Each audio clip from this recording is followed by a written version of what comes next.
La monja.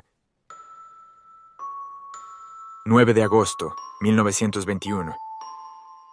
A las 5:00 de la tarde vi en el jardín, entre dos árboles, a una monja. Parecía esperarme. Pensé que se trataba de una vieja amiga y me apresuré a encontrarme con ella. De repente, desapareció sin dejar rastro. Fui a ver si había sido un engaño de la sombra, pero el lugar, el espacio entre los árboles era el mismo como siempre. 13 de agosto. La vi venir hacia mí por la carretera que conduce a la iglesia. 19 de agosto. La vi caminando justo a mi lado en el jardín.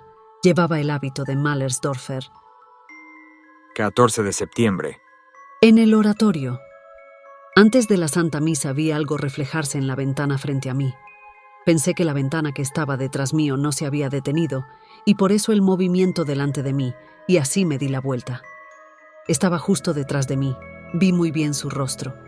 Ojos grandes y negros con una expresión triste, como una persona viva, no pálida, mas totalmente desconocida para mí. Me pareció que aquella figura no tenía brazos. Tuve una horrible sensación porque estaba tan cerca. 2 de octubre. Estaba recogiendo flores cuando de repente se puso de pie delante de mí. Se veía más grande. No me atrevía a hablar con ella. Cuando tuve el valor para hacerlo, ya había desaparecido nuevamente. 7 de octubre. Por desgracia, ahora también en mi habitación. Me desperté con una extraña sensación y encendí la luz. Ella estaba junto a mi cama. Tuve un miedo tal que no pude hablarle. Me defendí contra ella con agua bendita y luego de pasar sobre mí, desapareció en la pared. Fue algo tremendo. 11 de octubre. Cuando iba a dormir a las 10, no pensaba absolutamente en ella, pues estaba algo entretenida. Era tiempo de casa. Encendí la luz de mi habitación. Ella estaba allí. Pasé delante de ella para ir por el agua bendita. La rocié y le pregunté, ¿qué quieres de mí? Me miró fijamente a los ojos y dijo sin mover la boca, no envié 20 marcos para las misiones.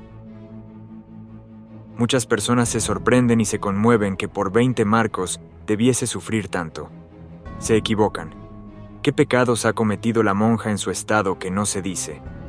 En cualquier caso, esos 20 marcos son solo una pequeña muestra de su manera habitual de vivir que volvió su alma así de miserable. No podría decir si le hice señas con la cabeza de que yo lo haría o si se lo prometí de palabra.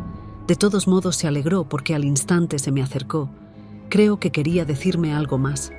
Sentí tanto miedo que de inmediato la rocié con agua bendita y se desapareció por la ventana. A pesar del tremendo susto que tuve, pude descansar. Los 20 marcos fueron entregados a las misiones y se celebró la Santa Misa por las pobres almas. Tuve paz hasta el 3 de noviembre, día en que tuve una gran alegría. Cuando a las 11 de la noche me dirigía a la habitación para descansar, vi que estaba iluminada. Pensé que alguien había dejado la luz encendida, y ahí estaba la monja en el mismo lugar de la última vez. ¡Qué cambiada estaba! Salía de ella un resplandor. Su vestido negro parecía como hecho de luz, pero lo más hermoso era la expresión de su rostro. Ciertamente sus ojos ya habían visto al buen Dios. Me miró sonriendo. Se veía tan feliz.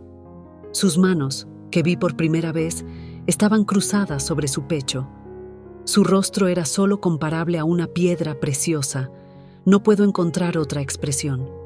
Mi asombro y mi alegría fueron tan enormes que quedé como petrificada y solo se me ocurrió preguntarle, ¿cómo te llamas? Solamente hizo la señal de la cruz y desapareció. Quedé en completa oscuridad. La luz no estaba encendida. Luego entonces no pudo haber sido una alucinación, pues nada es capaz de producir lo que yo vi y sentí. La aparición me pareció de mayor tamaño que lo habitual, y por primera vez no estaba de pie en el suelo.